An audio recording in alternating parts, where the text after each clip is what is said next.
The voices reached me before I even opened my eyes. Music I didn't recognize. Laughter sharper than it had any right to be on Christmas Eve. The clink of glasses coming through the floor of my own bedroom.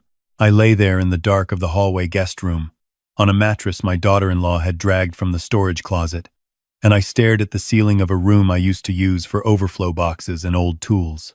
3 weeks ago, that ceiling had been above someone else's head. Tonight, it was mine. Because my daughter-in-law had decided my bedroom was a better fit for her college friend and that friend's boyfriend, who needed a comfortable space for the holidays. My bedroom, the one my wife and I had shared for 11 years, the one where her reading lamp still sat on the nightstand because I hadn't been able to move it. I was 63 years old, a retired structural engineer, a man who had spent 4 decades calculating load-bearing limits. I had just discovered mine. Before I tell you what I did the next morning, you need to understand how I got to that hallway guest room in the first place. My son married his wife 4 years ago in a small ceremony outside Scottsdale. I liked her well enough at the start. She was sharp, organized, and she made my son laugh in a way I hadn't seen since his mother passed. I gave them my blessing, without hesitation. 8 months after the wedding, they came to me with a proposal. The housing market was brutal, they said. His salary as a project coordinator was solid, but not enough to cover rent and save simultaneously. Could they stay with me in Phoenix for a year, maybe 18 months, just until they built up a down payment? My house had 4 bedrooms. I was living in 3 of them alone. I said yes. That was 4 years ago. The down payment never materialized, or at least that was what I was told every time I asked. There was always a reason. A car repair, a medical bill, a credit card that needed to be zeroed before they could start saving. I didn't push hard. I was an engineer, not an interrogator, and I told myself this was what family did. You make room. You extend grace. You don't count every dollar you spend on your own child. But I noticed things.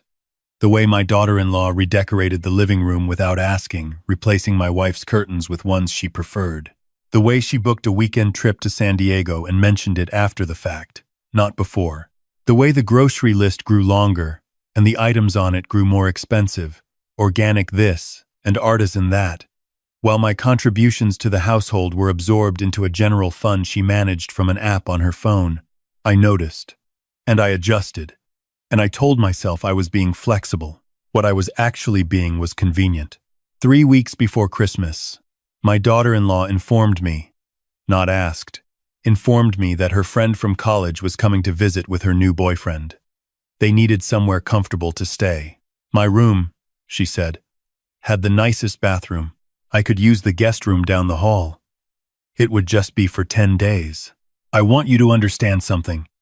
She did not frame this as a request. There was no dad. Would you be okay with, or I wanted to run something by you? She said it the way someone announces a schedule change. Matter of fact. Already decided. My son was standing behind her in the kitchen doorway, and he looked at the floor when I turned to him. I moved my things down the hall. I told myself it was temporary. That was my mistake. The friend arrived on December 19th with 2 rolling suitcases and the kind of confidence that comes from having never been told no. Her boyfriend followed with a duffel bag and immediately asked if we had a Peloton. They settled into my room the way water settles into a low place. Completely, naturally, as if it had always been theirs. By the second evening, I could hear the friend telling my daughter-in-law that she loved the reading lamp. My wife had bought that lamp at a market in Sedona 11 years ago. She'd carried it wrapped in her cardigan on the drive home because she was afraid it would break. Christmas Eve, I came home from an afternoon walk to find my son and daughter-in-law hosting what appeared to be a gathering. 6, 8 people in my living room, bottles open on my kitchen counter, the friend and her boyfriend holding court on my sofa like they were entertaining in their own home. My daughter-in-law moved through the room bright and fluid and in her element, and I stood in my own entryway with my jacket still on, and not one person looked up when the door opened. I got myself a glass of water from the kitchen and said hello to the people near me. A couple introduced themselves as neighbors I'd never met, apparently new friends of my daughter-in-law's. They asked if I was visiting for the holidays. I said I lived here. They looked uncertain, glanced toward my daughter-in-law, and moved on. I set my glass down, walked down the hall to the guest room, sat on the edge of the storage closet mattress, and looked at the baseboard heater that rattled every time it kicked on. Through the wall, I could hear the party continuing, my daughter-in-law laughing, the friend's voice carrying over everyone else's. The reading lamp was glowing in my bedroom. I could see the light under the door. 63 years old. Retired. Widower. Sleeping on a pulled-out mattress in the guest room of my own house while strangers asked if I was visiting. Something inside me didn't shatter. It became very, very still. I didn't sleep much that night, but I wasn't awake out of sadness. I was awake because I was thinking. I was an engineer. I understood systems. I understood what happened when you changed one load-bearing element, when you removed one structural support. Everything above it had to find a new way to stand, or it came down. At 6 in the morning on Christmas Day, I opened my laptop on the guest room desk and pulled up my bank's website. I had set up a household account 14 months into their stay, a checking account I'd added my son to for convenience. Groceries, utilities, shared expenses. Practical. The idea had been efficiency. What it had become, I now understood, was a pipeline. I logged in and removed him as an authorized user. The change would process within the hour. Then I opened a separate tab and called the number on the back of my primary credit card. Merry Christmas to the representative who answered at 6:15 in the morning. Patient voice. Professional. I removed my daughter-in-law from the card. She had been on it since the second year of their stay, for household expenses. I had believed. I thanked the representative and hung up. I dressed quietly, packed a bag methodically, the way I used to pack for engineering site visits. 7 days of essentials. My laptop, my external hard drive, the fireproof document box I kept in my closet, the one with the deed to the house, my insurance policies, and a folder I'd started 8 months ago without fully understanding why. The folder had bank statements in it. Receipts. A spreadsheet I'd built during a sleepless night in April and then closed and told myself I was being paranoid. I wasn't being paranoid. I picked up the folder and sat back down at the desk. The spreadsheet covered 39 months. Utilities, both gas and electric. Groceries. Internet. Home maintenance. Property taxes. I had never asked them for $1 of any of it. That total was $67,400. I had told myself this was generosity. What I had been telling myself was a story. The credit card analysis was shorter and uglier. I had done it in April in a single night, and then not let myself look at it again. Now I looked. 14 months of my daughter-in-law's charges on my card. I had expected household expenses. Groceries, cleaning supplies, occasionally gas.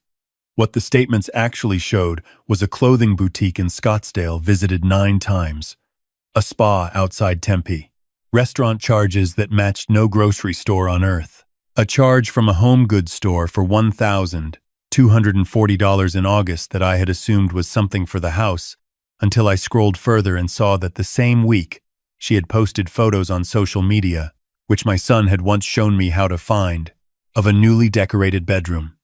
Their bedroom. New throw pillows, a mirror, a set of lamps, not my house. Their room, I had paid for it. I added the column. 14 months of personal spending on my card came to $9,340. I sat back in the chair and looked at that number for a long time.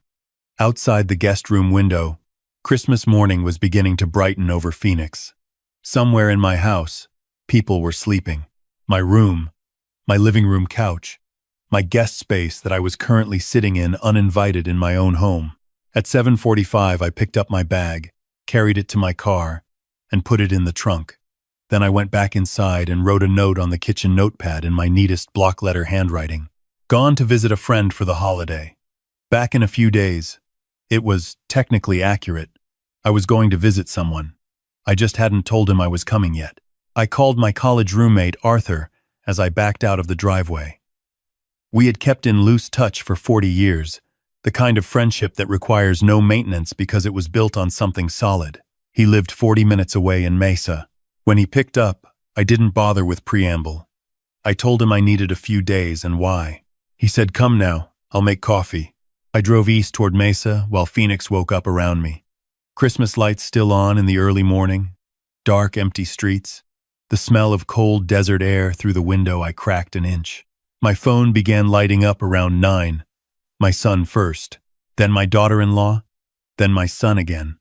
I drove and let them go to voicemail and listened to Arthur talk about his granddaughter's nativity play while the missed calls stacked up.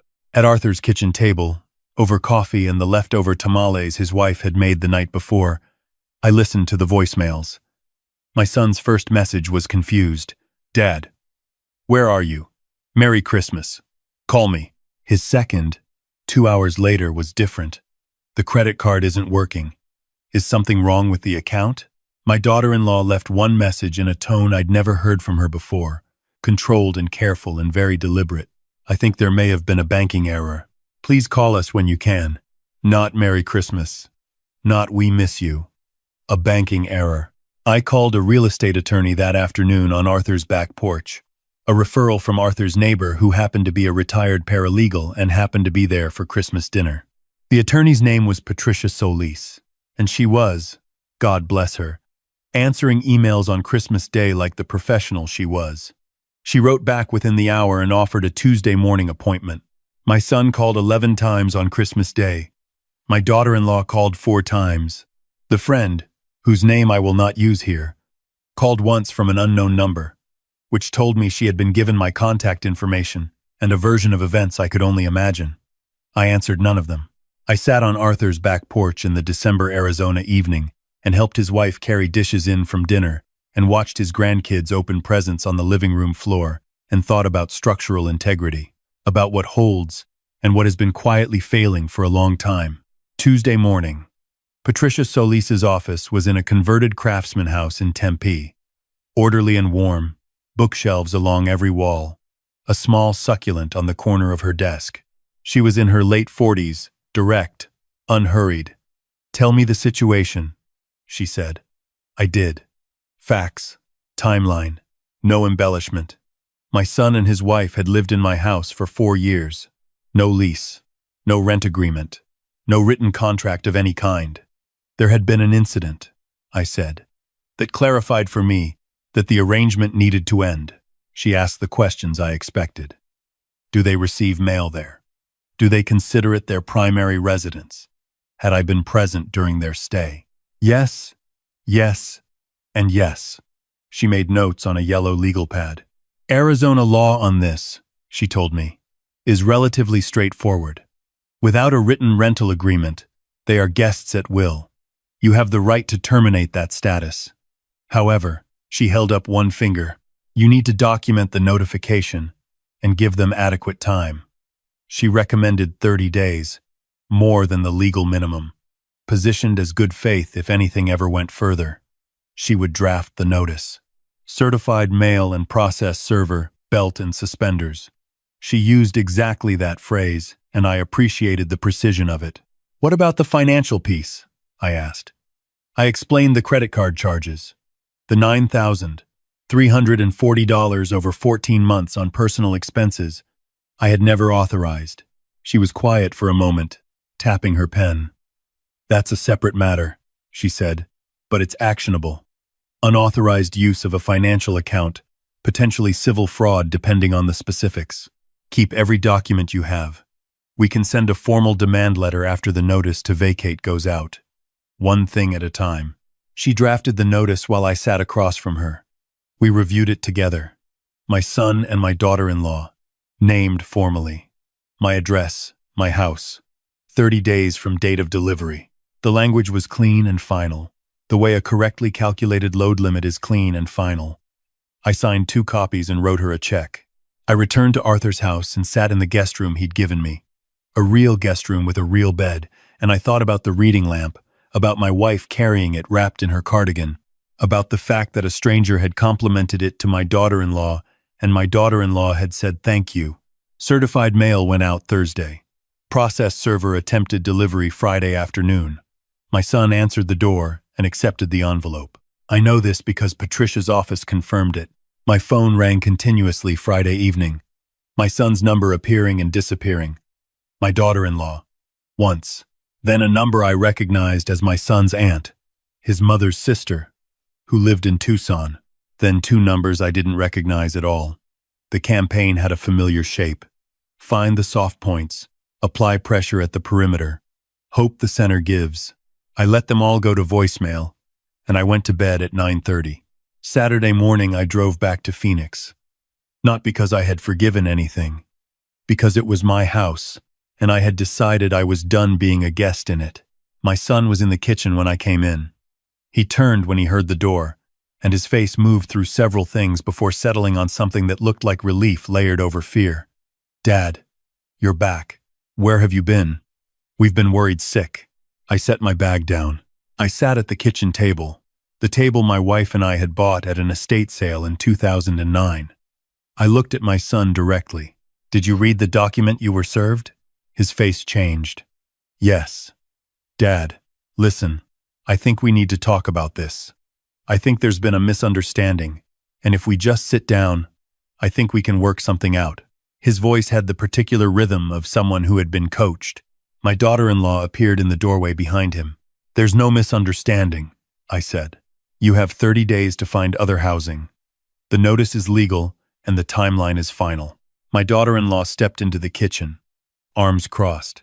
Her composure was remarkable. "I'll give her that. I think we're all reacting emotionally," she said. "This is a family matter, and we should handle it like one. What you did with the bank accounts, that was hurtful." We felt blindsided. I looked at her for a moment.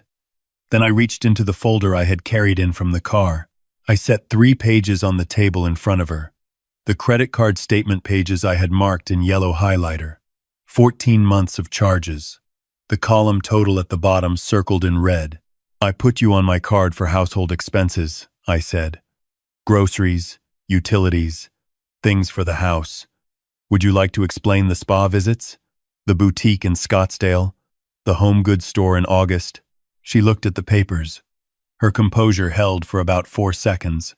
"Those were household expenses," she said. "The lamps for our room are part of the house. Your room is in my house. You furnished it with my money without asking." My son's hand moved to her shoulder.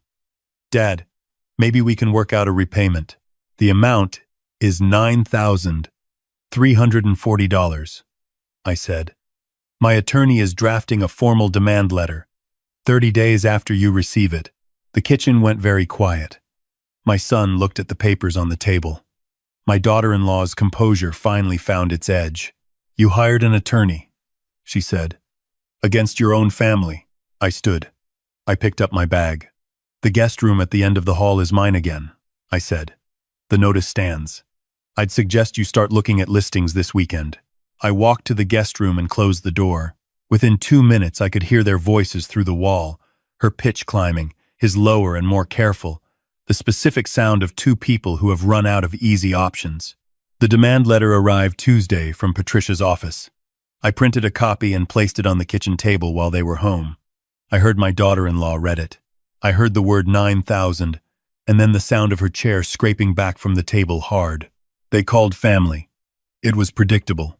By Wednesday morning I had missed calls from my son's uncle in Flagstaff, a cousin I had not spoken to in 6 years, and a woman from my daughter-in-law's side, who introduced herself by leaving a voicemail about how hard young people have it these days. I returned none of them. I composed a single text to my son that said, "If anyone asks, you are welcome to share the credit card statements and the attorney's correspondence." I sent it and put my phone face down. My daughter-in-law came to my door Thursday evening. She knocked twice, softly, and when I opened it, she was standing in the hallway looking smaller than I had ever seen her.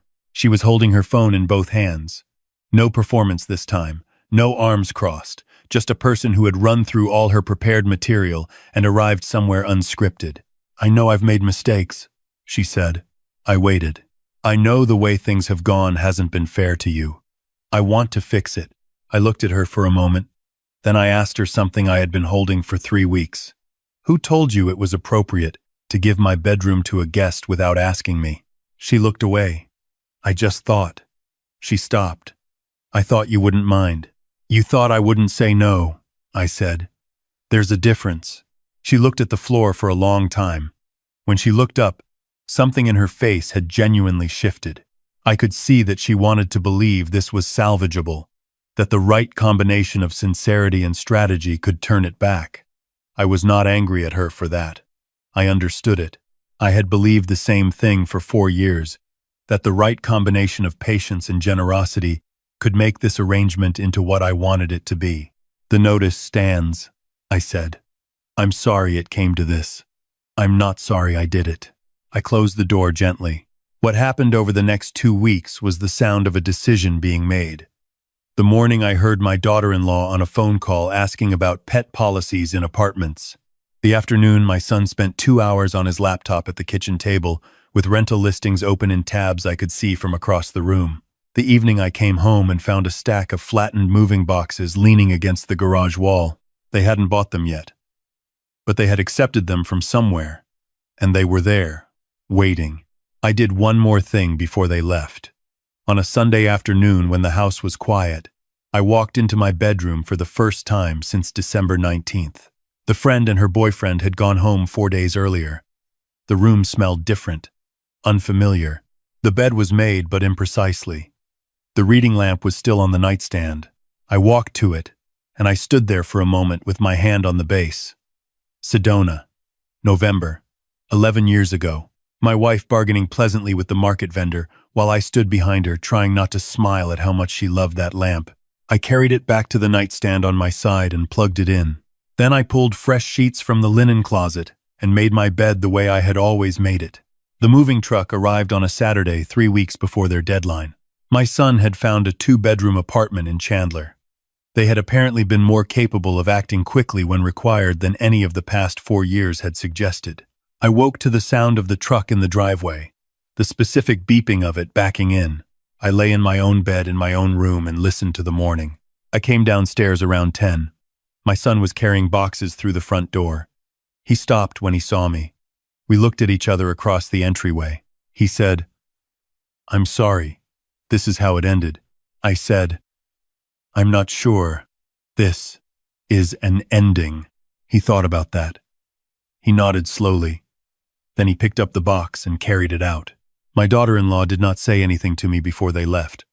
She passed me in the hallway once, carrying a lamp, and our eyes met for a moment, and she looked away. I didn't try to fill the space. Some things have been said and some things have been done, and the silence afterward is just the shape they leave. The truck pulled away at 2 in the afternoon. I stood at my front window and watched it go.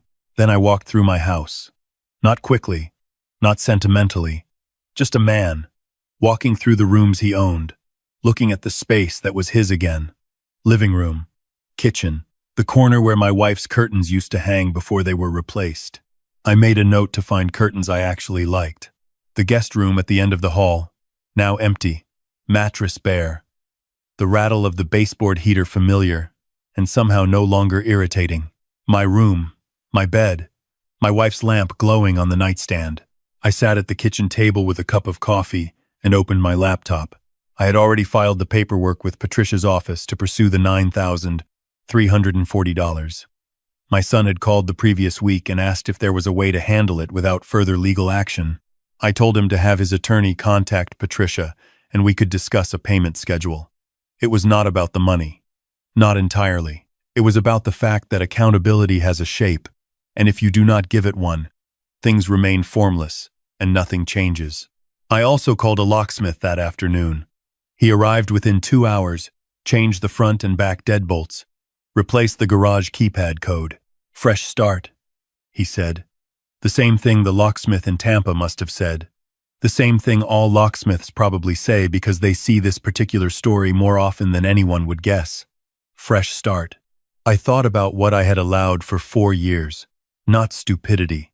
Not weakness. Exactly. Something more like willful misreading. I had wanted to see generosity as building something. What I had actually been doing was subsidizing a version of my own life in which I was peripheral. I had been so careful not to impose, so determined not to be the difficult father-in-law, that I had imposed on myself instead. I had moved out of my own bedroom. I had eaten Christmas Eve dinner in a house full of people who didn't know I lived there. An engineer understands stress points. I had been bearing loads I was not designed to carry indefinitely, and I had kept bearing them because I told myself that is what you do for family. What I understand now is that family is not a license. Love is not a permission slip for the gradual erasure of someone's dignity. You can love your son and still hold him accountable. You can want good things for people and still require that they treat you as a person. My neighbor from across the street, a man in his 70s who had been on the block longer than me, came by that evening with a six-pack and sat on the front porch steps with me for an hour. He had seen the truck. He didn't ask too many questions. We talked about the weather and the Cardinals and his granddaughter's soccer tournament. When he stood to leave, he said, "Good to have you back." I realized he meant it literally. He had barely seen me these past years, he said. The house always seemed occupied by other people. I sat on the porch after he left until the stars came out. Phoenix, in December, is cold at night, dry and still, the kind of dark that feels clean.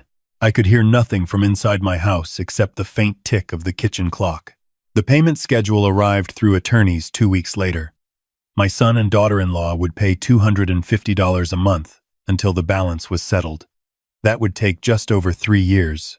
I accepted the terms. Not because I needed the money, but because the document had their signatures on it and it said, in legal language, that the charges had been unauthorized and were acknowledged as a debt. That acknowledgement mattered.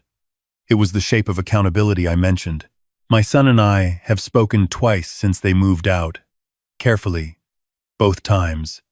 He is figuring out what he thinks about what happened, what his role in it was, how much was influence, and how much was choice. I am not rushing that process.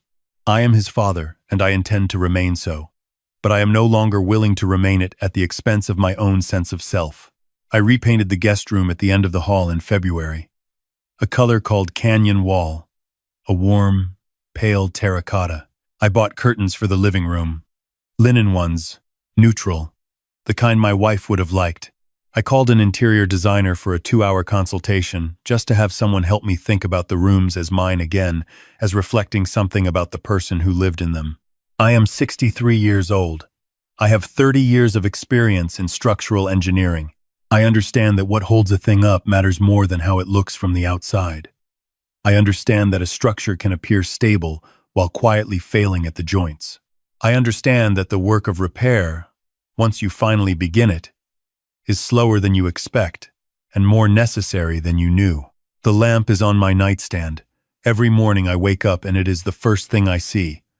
I have not moved it. I don't plan to. My house is quiet now in the way that quiet is a choice, not an absence. My rules, my space, my peace. And the best part, the part I didn't expect, is that I am not lonely. I am alone in the way a room is empty after you've opened the windows, cleared out what accumulated, and stood in the middle of it knowing it can become something again. That kind of empty is the beginning of something, not the end. If you're watching this, and you recognize something in this story, whether you're the one sleeping on the guest room mattress or the one who put someone there, I want you to know one thing. Kindness given freely is still yours. It cannot be taken without your permission. The moment you name what is happening, the moment you stop calling exploitation by its gentler name, everything changes. Not easily, not without cost, but it changes.